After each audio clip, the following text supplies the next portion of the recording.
Good morning, everyone. I am Vinita, working as an associate professor in the Department of Electrical and Electronics Engineering, RMD Engineering College.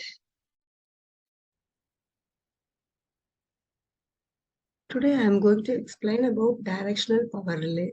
So directional power relay means this relay operates only when the power flows in a specific direction. That's why this type of relay is termed as directional power relay. In this power relay, directional power relay, which consists of two electromagnets such as upper E-shaped electromagnet and lower U-shaped electromagnet. In this upper E-shaped magnet and lower U-shaped magnet, both windings, the coils will be wounded. The upper magnet consists of primary winding on the central limb, which is energized by the voltage from the secondary of the potential transformer. Similarly, the lower magnet, which houses secondary winding, which is energized by the current of the circuit from the secondary of CT. See here, this is the upper magnet and this is the lower magnet, and here the primary coil that will be wound in this upper magnet and the secondary coil which is wound on the lower magnet, and the upper magnet which is called as potential coil, which is energized by means of potential transformer, and the lower magnet which is in which the current coil is wounded, and this current coil which is energized by means of current transformer. In between these two magnets, an aluminum disc which is provided, and this disc which is free to rotate between these two electromagnets. This aluminum disc which is connected with the help of spindle assembly. This spindle which is in turn connected to the trip circuit. This trip circuit which have a fixed contact as well as the movable contact, and this is the fixed contact, this is the movable contact. Let us see the operation of the circuit. And for the working of any relay, it requires two fluxes. So that's why the primary coil, which is energized by means of one source, and the a secondary coil which is energized by means of another one source.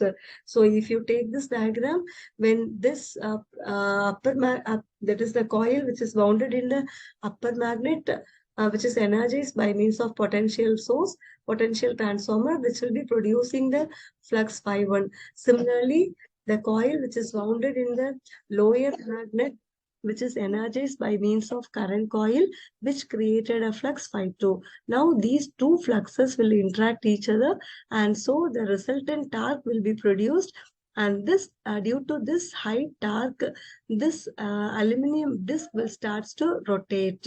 So when this disc starts rotated, this movable contact will make contact with this fixed contacts of the strip circuit. Therefore, this strip circuit which will be connected to the circuit breaker. So the circuit breaker gets open, and so that we can able to disconnect the faulty portion from the rest of the circuit. And here from the diagram, we can say that there are two fluxes, phi1 and phi2. The flux phi1, which always lags behind the voltage by 90 degrees, because that is energized by means of a potential transformer. Therefore, its corresponding flux is lagging. And the second one is current, that is the second coil which is energized by means of current transformer. So the flux phi2 which is in phase with current I. Therefore, we can draw the phasor diagram. To draw the phasor diagram, we can take the voltage vector as a reference vector. As just we discussed now, the voltage coil which produces the flux phi1, and since it is an voltage coil, its corresponding flux phi1 lags behind the voltage by an angle of 90 degrees. And the second one is nothing but current coil.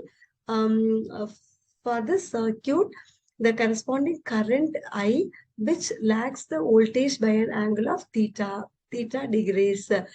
And this for the second coil, the current and flux both are in phase because the flux is proportional to I. So the current I and flux phi2 will be in phase. We know that there is an angle difference between phi1 and phi2. That angle is alpha. Now, from this we can write the expression for torque. We know that T is proportional to phi1, phi2 into sine alpha. For this directional power relay, we can write phi1, which is produced due to the voltage V, and phi2, which is produced due to the current coil, the current transformer, so that it is proportional to I. Therefore, we can rewrite the expression as T is equal to phi 1, phi 2 into sine of alpha. What is alpha? Alpha is nothing but 90 minus theta. Here, this is alpha. We require the value for alpha. From this phasor diagram, we can write alpha is equal to 90 minus theta.